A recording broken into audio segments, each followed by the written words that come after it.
You're listening to an Airwave Media Podcast. Before we begin, I'd like to thank the show's newest patron, April.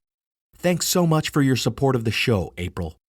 If you're interested in supporting this podcast, find Historical Blindness on Patreon.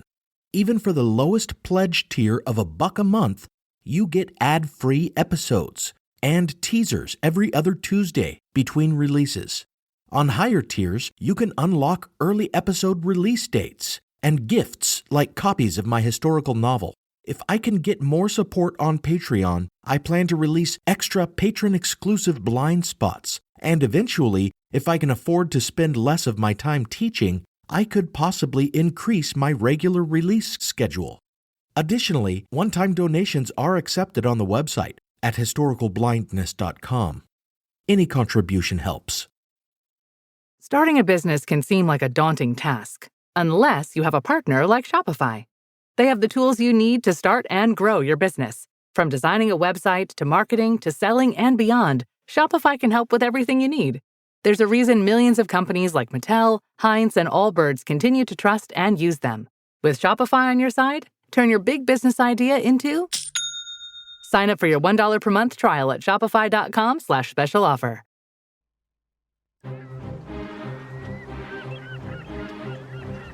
Hello, this is Matt from the Explorers Podcast.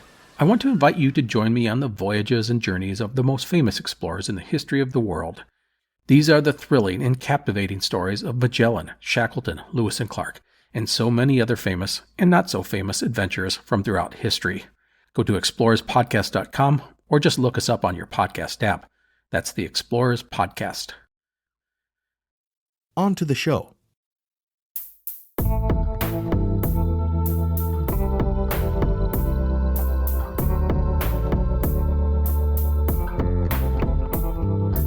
Welcome to Historical Blindness, the Odd Past podcast. I'm Nathaniel Lloyd, and the testimony I give today before the Justice of the Peace represents the entire truth as I understand it. So help me God. In this episode, which started out as a blind spot but has expanded into a full-length episode, I make an effort to cite precedent supporting my pet theory about the Camden Wonder case. Namely, that the William Harrison who returned to his wife after an absence of 2 years may not have actually been the real steward of Lady Camden. And I do so by sharing the story of the most famous case of imposture ever recorded. And it is a true precedent, for it did precede the events of the Camden Wonder by nearly 100 years.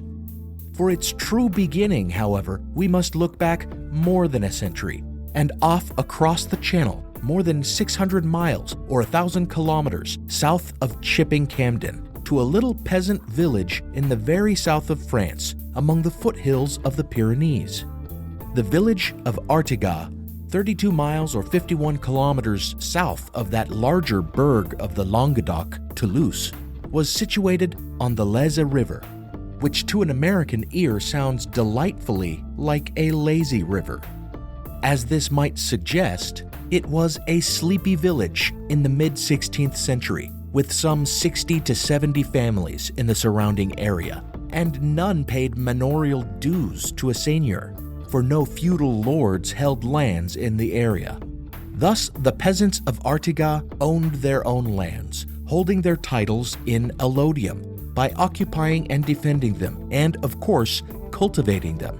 They grew millet, oats, wheat, and grapes, raised sheep, cows, and goats, and forged a modest legacy from the land, such that successful peasant families passed their estates on to heirs, much like their far wealthier seigneurial counterparts. And this facet of the culture would have great bearing on the famous case we shall be focusing on, as would their popular conception of marriage, which, with the rise of Protestantism dividing the community, was then much debated in that corner of France, where the idea of clandestine or secret and common law marriages had been common, but was then being challenged. And in this quiet Languedoc hamlet, where the biggest quarrels were over matters of Catholic orthodoxy and doctrinal dispute, a scandal would emerge from family discord. involving accusations of desertion, betrayal, and imposture. But more than any of this, it would cause some to call into question prevailing assumptions about guilt and innocence and the very nature of identity. Thank you for listening to episode 24, The Memorable Arrest of Martin Guerre.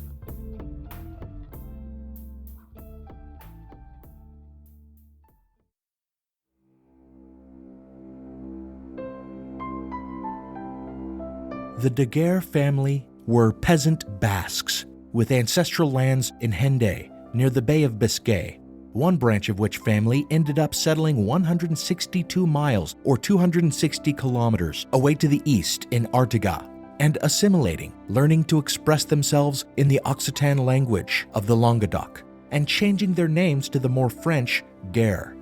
Two brothers, Sancy and Pierre, headed the Guerre family in Artigas. And in 1538, in an effort not only to further the family's assimilation, but also to make a fruitful bond with another affluent peasant family, the de Rolles, Sancy Guerre arranged a marriage between his son Martin and their daughter, Bertrande. Martin was 14 at the time, and Bertrande may have been as young as 9 or 10. Perhaps unsurprisingly, the two children failed to immediately consummate their marriage, despite their family's encouragement. Nor did they succeed, it seems, for years afterward, even after they reached ages of sexual maturity, which caused the families to believe that young Martin Guerre, despite his apparent vigor in playing at swords and acrobatics with the other village boys, was impotent, perhaps because a spell had been cast on him. And to undo the charms of whatever jealous sorceress had cursed them, it would take the charms of a very different kind of sorceress, a wise woman versed in the ways of magic, but who remained true to God and church. They sought the aid of several such women, and eventually, 8 years into their failed marriage, one mysterious old enchantress told them how to defeat the spell they were under. They had village priests say several masses for them and administer the Eucharist. And they ate special cakes that the wise woman said would stoke their passions. One wonders just what was in those cakes, for sure enough, the couple thereafter consummated their union, and Bertrande soon became with child. She bore Martin a son, another heir to the Guerre family lands, named Sancy after Martin's father.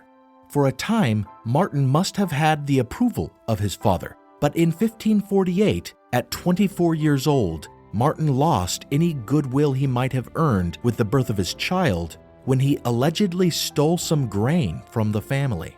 Rather than face the wrath of his father, he left Artigas, abandoning not only his heritage, but his wife and infant son as well.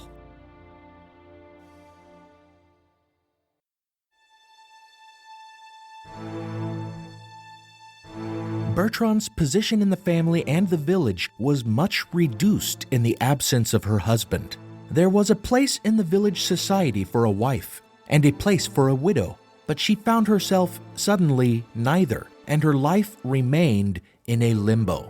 After some years, Martin's parents passed away, but not before they forgave their absent son and named him heir to the family lands in both Artigas and Hendaye. But in Martin's absence, the uncle, Pierre, took control of the family lands and guardianship of Martin's sisters. Himself a widower, Pierre Guerre remarried to none other than Bertrande's widowed mother, and so she found herself living again with her mother, but now also with her missing husband's family. She had gone from being the wife of the family's heir with a household all her own to little more than a house guest and a burden, a deserted woman much whispered about in the village. And this was her life during the 8 years that her husband was gone. Then one day in 1556, news reached Artigas that a man claiming to be Martin Guerre had checked into a hostel in a neighboring village. When the hosteler brought up the wife and child he had left behind, this Martin Guerre, it was said, had wept. Martin's sisters were the first to go see him at the hostel, and they came back with their verdict, telling Bertrande that it was indeed their brother Martin. So Bertrand also made haste to see him, but she shrank from this bearded stranger who seemed heavier than her Martin. When he spoke to her with love, however, and proved himself with knowledge of their shared experiences and conversations and other specifics, she relented and embraced him. He had been away in Spain fighting in King Henri II's war against the Habsburgs, but he had come back for her and their son and to reclaim his birthright. Bertrand took him home to Artigas, and while some whispered that he was not Martin Guerre, he further proved himself by recognizing villagers he had known long ago, calling to them by name, and reminding them of things they had done together a decade earlier. Certainly his appearance had changed, but there was enough of a likeness that any differences could be ascribed to his 8-year absence and the hard years he had spent at war. While some harbored their suspicions, Martin convinced the only people who mattered, his sisters, his uncle and the administrator of his family's property, Pierre, and his wife, Bertrand, who took him eventually into her bed. And this was the greatest of proofs, for most believed that no wife could be so deceived that she did not recognize the touch of her true husband.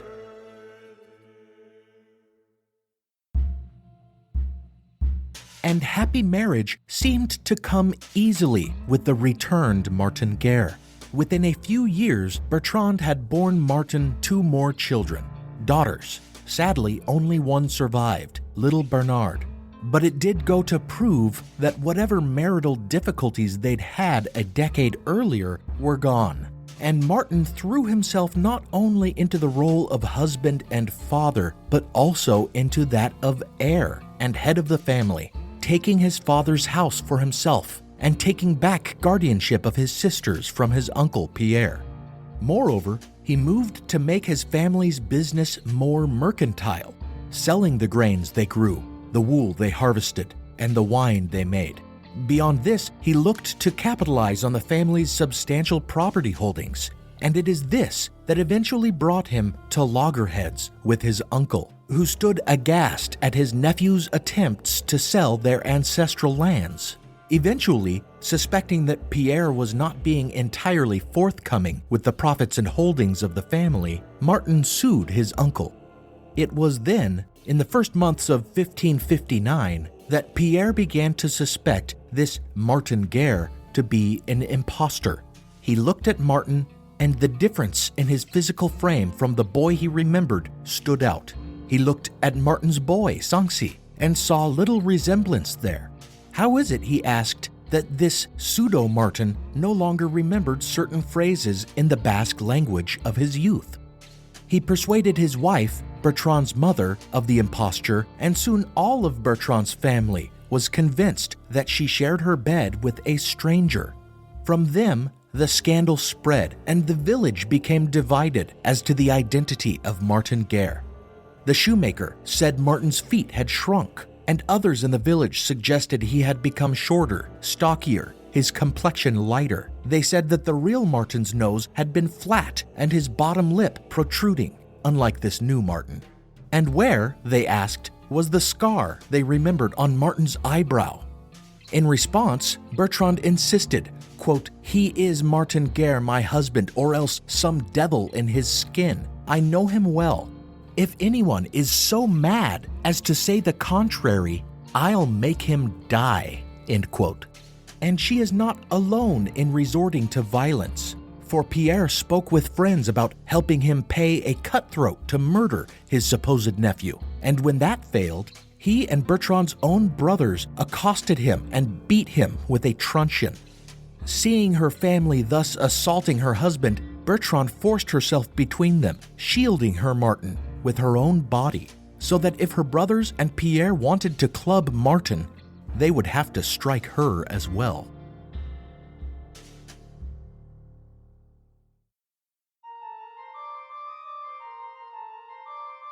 In the autumn of that year, as their quarrel raged on, a soldier passed through Artigas, and after hearing of the scandal and seeing Martin Guerre, He announced that the man in question was a fraud, for he knew the real Martin Guerre had met him in Flanders after the siege of St. Quentin, where the real Martin Guerre had lost his leg and had it replaced by a wooden peg.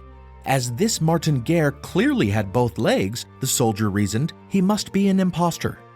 Close on the heels of this pronouncement, Martin Guerre was arrested on arson charges, accused of having burned down a building on a farm west of the village, a charge likely orchestrated by Pierre himself, as the complaint included allegations that he was engaging in adultery by sharing Bertrand's marriage bed.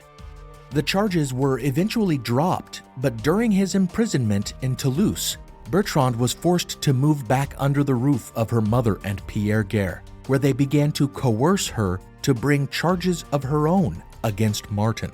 At first, she refused, traveling to Toulouse to visit Martin and complaining about the family's bullying of her.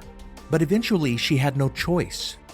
Martin came home from the jail at Toulouse, enjoyed one peaceful evening with Bertrand, and in the morning faced Pierre and his brothers-in-law, all of them bearing weapons. They took him away to stand trial at Rieux on charges Pierre had made in Bertrand's name. Without Martin, she and the children must live in Pierre's house, and if she refused to press these charges against Martin, Pierre told her he would throw her out into the street.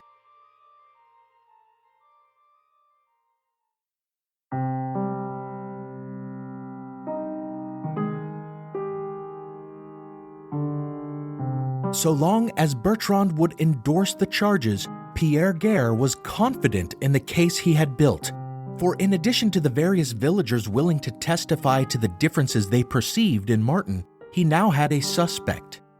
While Martin had languished in Toulouse under the trumped-up arson charges, he had learned some things of interest. Apparently, during the course of some travels Martin had made in some villages to the northwest, an innkeeper had recognized him as one Arnaud Dutil, and Martin had hushed him and asked him to keep his silence, explaining that Martin Guerre was dead and had given him his goods. Likewise, another man had recognized him during the course of his travels, calling him Pansette, which was an alias of the same man, Arnaud Dutil, and Martin had even given this man some handkerchiefs to pass on as a gift to Arnaud Dutil's brother. Arnaud Dutil was a young man from Sajas, 27 miles or 43 kilometers northwest of Artigas. He had the nickname Pansette, meaning the belly, perhaps for his thick-set physique or perhaps for his appetites, for he was known to be an enthusiastic drinker and philanderer. A foul-mouthed youth, he was known to gamble and to steal, and he was so quick-witted and cunning that he gained the unusual reputation of wielding some kind of sorcery in his underhanded dealings. This Arnaud Dutil, alias Pansette, had disappeared from village life to serve in the war, just as Martin Guerre said he had done. Was it possible that this rogue had assumed Martin Guerre's identity? He certainly had good reason to do so. Dutil was heir to his own family properties in Sajas, but the Guerre inheritance would have dwarfed it, and the draw of taking the by all accounts beautiful Bertrand to wife should not be overlooked. But how had he managed to learn so much about Artigas and Martin's life there? Had he met the true Martin Guerre during the course of his travels in service of France? Had he been coached by accomplices?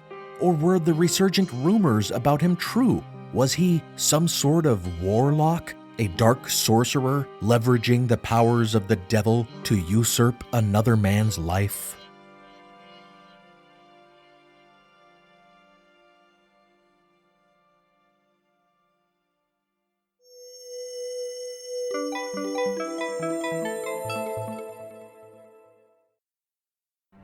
Today we begin our journey with the Human Circus podcast, to the Holy Land with its saints and miracles, to Prester John's realm of headless humans and dog-headed men, to Ottoman Constantinople, and to the court of the Mongol Khans at Karakorum. We go in the company of friars, soldiers, adventurers, assassins, merchants, and ambassadors.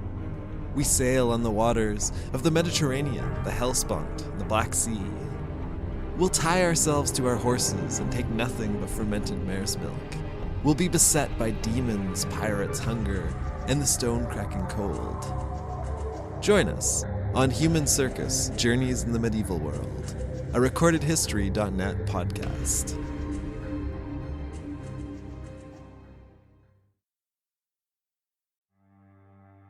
As listeners of Historical Blindness, you're no strangers to the fact that history is a lens through which we can better understand the present. Or as Shakespeare put it, what's past is prologue. History is the indispensable context without which we cannot hope to truly understand current events. You understand that, and so do the creators of the American Scandal podcast.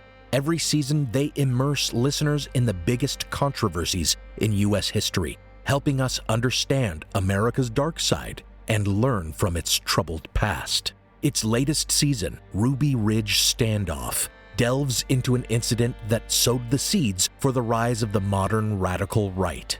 It transports you to 1992, where in a remote corner of Idaho, federal law enforcement surround a small cabin. They've come for Randy Weaver, a survivalist who took his family to the mountains in anticipation of the apocalypse. A simple weapons charge brought the agents here, but the situation is about to explode into a deadly and tragic standoff that will later become a rallying cry for far-right extremists, fueling distrust and violent anti-government sentiment for decades. Follow American Scandal on the Wondery app or wherever you get your podcasts. You can binge all episodes of American Scandal's Ruby Ridge Standoff early and ad-free right now on Wondery Plus. Every summer, I'm careful to avoid getting burned. My summer plans always include applying sunscreen so I can attend barbecues and protests without worrying about getting scorched. And when I make my plans by making phone calls, I also don't want to get burned by an outrageous wireless bill. That's why I switched to a Mint Mobile plan and saved enough to take a summer vacation. With Mint, I found no difference in speed or coverage, just a big difference in cost. And right now, you can switch to a Mint wireless plan like me to avoid sweating those surprise charges and overages. You'll just be chillin' with Mint's offer of 3 months premium service on the nation's largest 5G network for just $15 a month. With high-speed data and unlimited talk and text, it might just be the coolest thing happening this summer. This year, skip breaking a sweat and breaking the bank. Get this new customer offer and your 3-month unlimited wireless plan for just $15 a month at mintmobile.com/blindness. That's mintmobile.com/blindness. Upfront payment of $45 required, equivalent to $15 a month. Limited time new customer offer for first 3 months only. Speeds may slow above 35 gigabytes on unlimited plan. Taxes and fees extra. See Mint Mobile for details.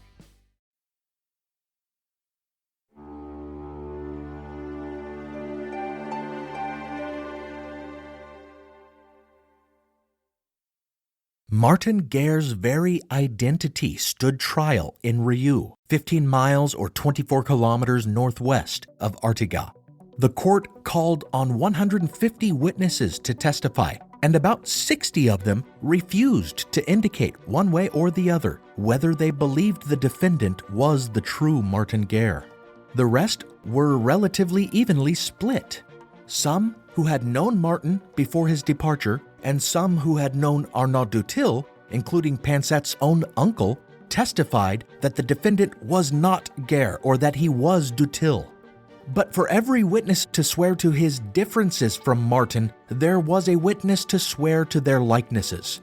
Martin had warts on one hand and a scar on his forehead, as did the defendant, and Martin had extra teeth like those that could be seen in the defendant's mouth. Just as Arnaud Dutil's uncle swore the defendant was his nephew, Martin Guerre's sisters swore he was their brother. And perhaps the most important witness, Bertrand, refused to swear that the defendant was not her husband. Indeed, so confident was the defendant that his wife was being suborned into bringing false charges against him that he told the judge he would gladly accept death if his wife were to say he was not who he said he was. Considering her silence, the judges agreed to remove her from Pierre's house in order to prevent any further coercion. Indeed, it seemed that the defendant had the court on his side.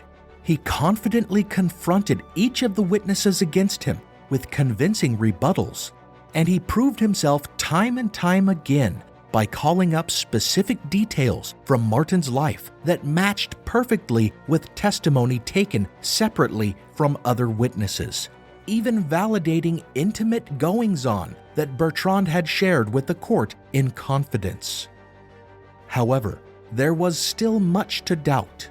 Despite the defendant's brilliant performance, evidence seemed equal on both sides. No handwriting could be compared, for apparently neither Guerre nor Dutil could write before their departures, and so had left behind no samples of their writing. Likewise, familial likeness offered little confirmation, for while the defendant did indeed resemble Martin Guerre's sisters, he bore little resemblance to Guerre's son, Sanxi. In the end, perhaps to play it safe or simply to pass the problem on to the court at Toulouse, where the defendant would certainly appeal, they found him guilty.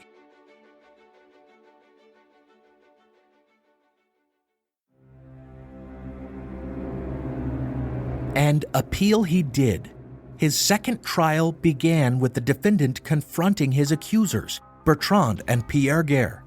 So convincing were the defendant's claims that his wife had been coerced by his uncle to bring the charges against him that the court had all three imprisoned until they sorted the matter out. For if the defendant really was Martin Guerre, then Pierre and Bertrand could be found guilty of calumny. And if he were not, then Bertrand might be found guilty of fraud as well if she were the man's accomplice. Neither boded well for the woman at the center of the trial. So Bertrand chose every word carefully, threading the needle between being the innocent wife defrauded by an impostor husband and being the innocent wife compelled to perjury by the villainous uncle. So the trial proceeded much as before, with confident testimonies on both sides, but this time the judges were far more moved by the defendant's memory of his former life. After questioning Bertrand and others, they attempted time and again to catch him out with any inconsistency, but they failed. According to Jean de Corras, the reporter at the court who would go on to make the case famous with his popular pamphlet about the case, Arrest Memorable, quote, his remarks sustained at length and containing so many true signs gave great occasion to the judges to be persuaded of his innocence, end quote. But as they prepared to deliver their verdict, a mysterious man came limping up to the courthouse, his wooden peg leg knocking the floor with every step. The proceedings of the trial must be halted, he declared, for he had a vital revelation pertaining to the hearing. The defendant could not possibly be who he said he was, for this peg-legged man was himself the real Martin Guerre.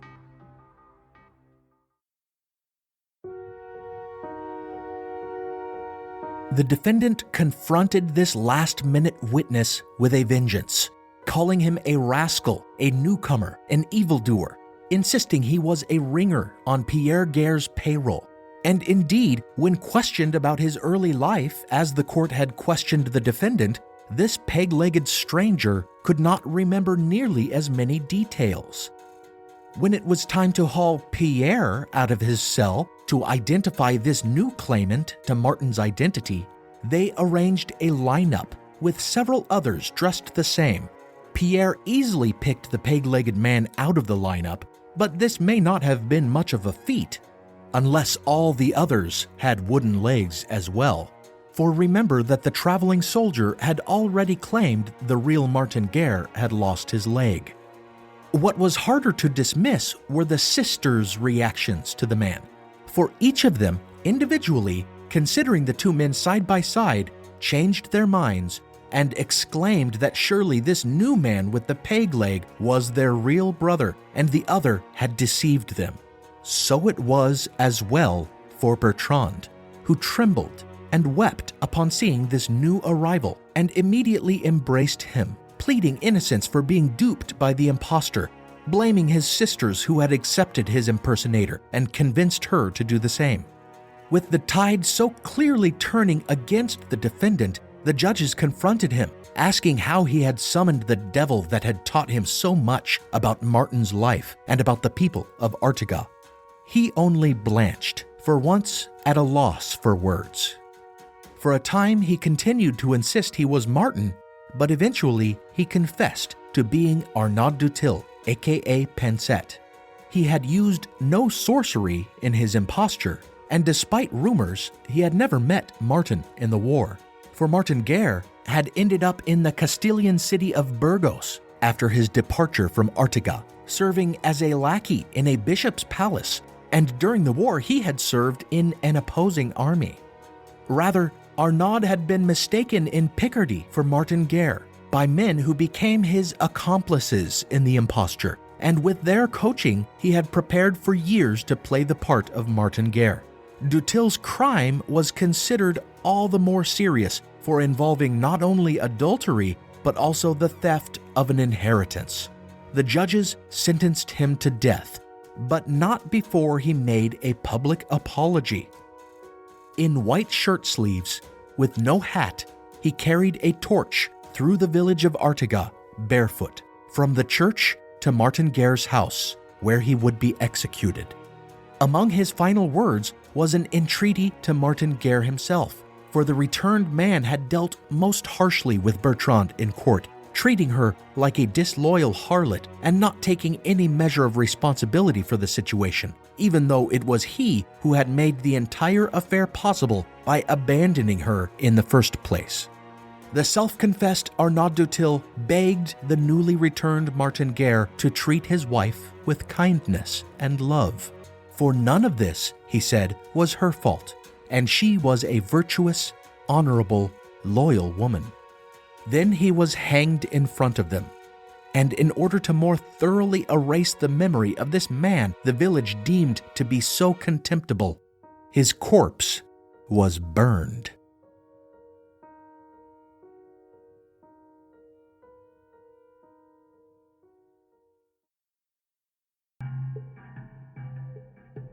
So you may think, where is the mystery here?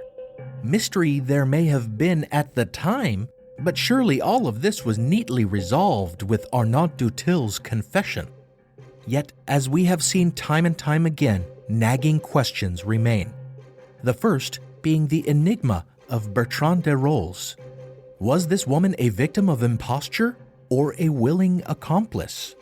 Surely this Arnaud Dutil could not have fooled her when it came to matters of the utmost intimacy, and certainly he could not have amassed such a great wealth of knowledge based on the coaching he claims to have received from a couple of village acquaintances, and must have been further coached by Bertrand herself.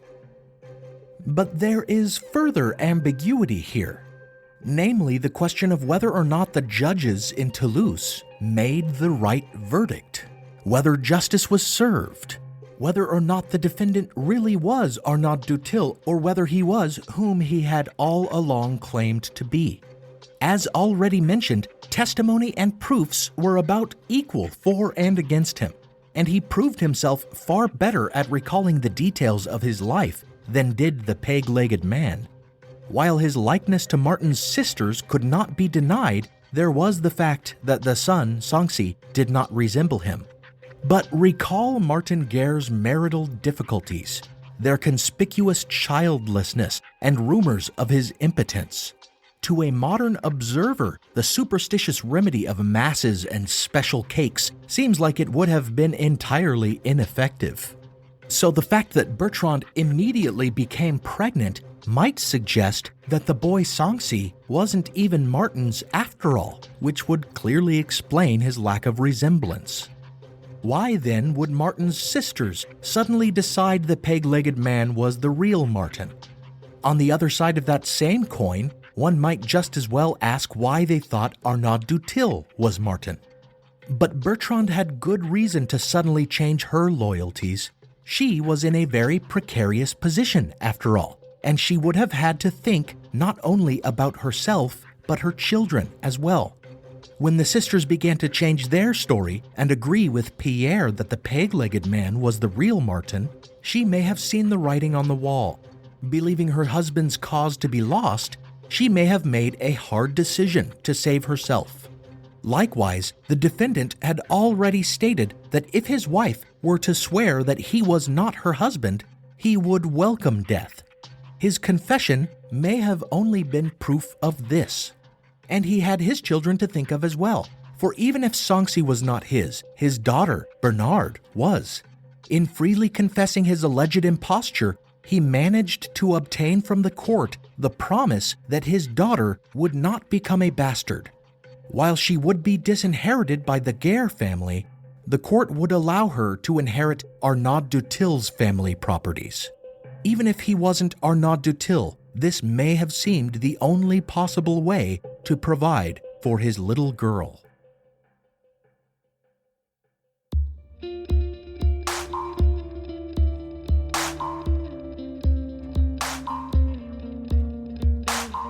Perhaps the most tragic aspect of this story is that the man accused of imposture seems to have been a kind and decent man. According to witnesses at trial, even those who believed him a fraud, he acquitted himself with honor in his daily life in Artigas and in his business dealings, and he proved himself a loving husband to Bertrande. The same could not be said about the young Martin, who had failed his wife and abandoned her, and the behavior of the man hauled before the judges at Rieux and Toulouse was nothing like that of the young Pansette, with his drunkenness, his petty crime, and his promiscuity. So, in the end, whether he was this Arnaud Dutil or whether he really was Martin Guerre, they killed a good man for the sake of the memory of a lesser man. And what caused even his staunchest supporters to turn on him in the end? Was it certainty after seeing the face of the other supposed Martin? Or was it just doubt? In a time before photographs, in a peasant world where no one had portraits of themselves and few even owned mirrors by which to regard themselves, how closely was physical appearance observed, and how accurately could likeness be recalled? It would seem, after such an absence of years, that it would have to be only vaguely. And just as one man might be indistinguishable from another, so the truth can sometimes be indistinguishable from falsehood. As Renaissance philosopher Michel de Montaigne states in an essay that makes mention of the strange case of Martin Guerre, quote, "Falsehood is so near neighbor to truth that a wise man should not put himself upon a slippery downfall. Truth and falsehood have both alike countenances. We behold them with one same eye."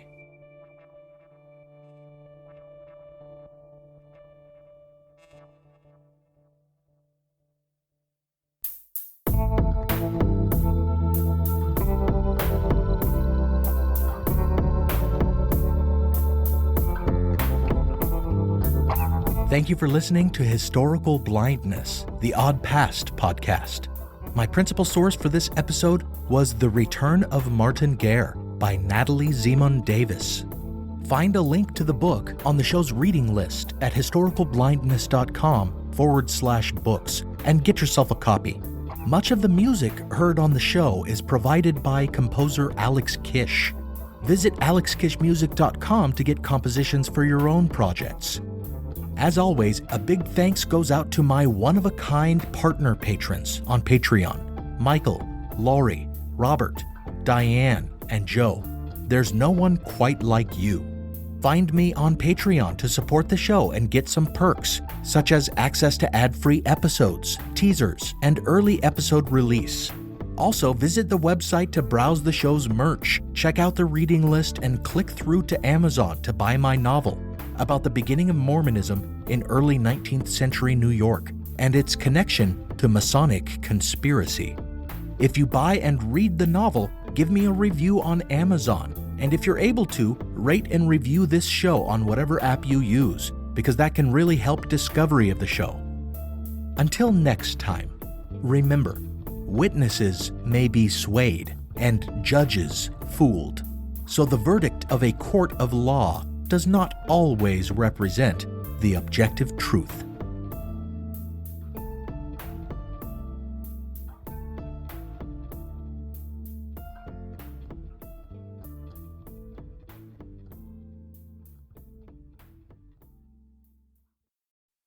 The Civil War and Reconstruction was a pivotal era in American history, when a war was fought to save the Union and to free the slaves. and when the work to rebuild the nation after that war was over turned into a struggle to guarantee liberty and justice for all Americans. I'm Tracy. And I'm Rich. And we want to invite you to join us as we take an in-depth look at this pivotal era in American history. Look for the Civil War and Reconstruction wherever you find your podcasts.